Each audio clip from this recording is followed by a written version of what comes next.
What's up, guys, and welcome back to my reading journey. Hope you're all doing absolutely fine. And today, as usual, we're gonna continue with an essay by Seneca on the shortness of life. It's gonna be the final part of it, so let's get started. The condition of all who are engrossed is wretched, but most wretched is the condition of those who labor at engrossments that are not even their own, who regulate their sleep by that of another, their walk by the pace of another, who are under orders in case of the freest things in the world, loving and hating.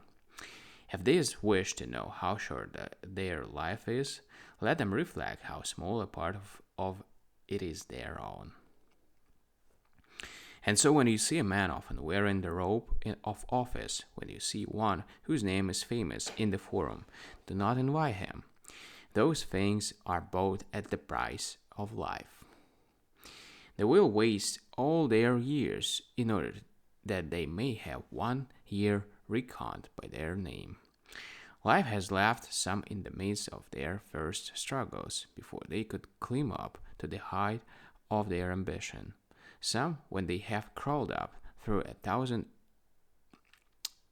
indignities to the crowning indignity, have been possessed by the unhappy thought that they have but toiled for an inscription on a tomb.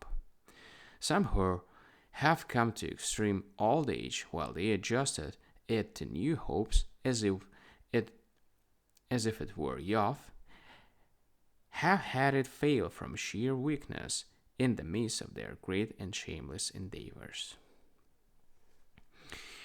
Shameful is he whose breath leaves him in the midst of a trial when, advanced in years and still courting the applause of an ignorant circle, he is pleading for some litigant who is the wirest stranger.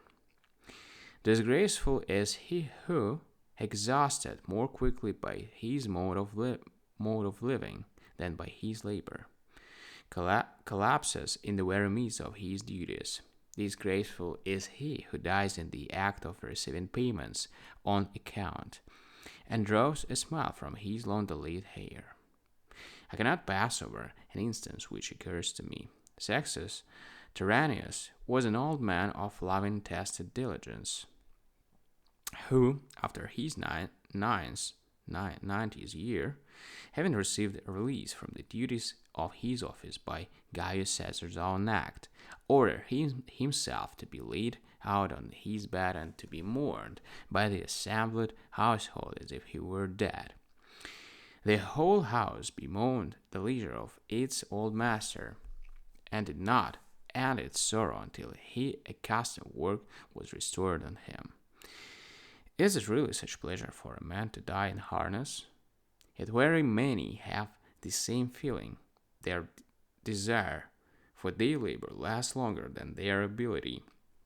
They fight against the weakness of the body. They judge old age to be hardship on no other score than because it puts them aside. The law does not draw a soldier after his 50th year. It does not call a senator after his 60th.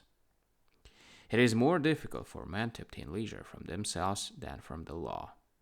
Meantime, while they rob and are being robbed, while they break up each other's repose, while they make each other wretched, their life is without profit, without pleasure, without any improvement of the mind. No one keeps death in view. No one refrains from the far-reaching hopes. Some men, indeed, even arrange for things that lie beyond life.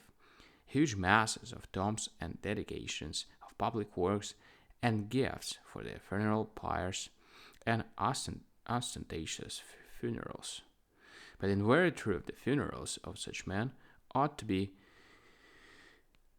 conduced by the light of torches and wax tapers, as though they had lived but their tiniest span.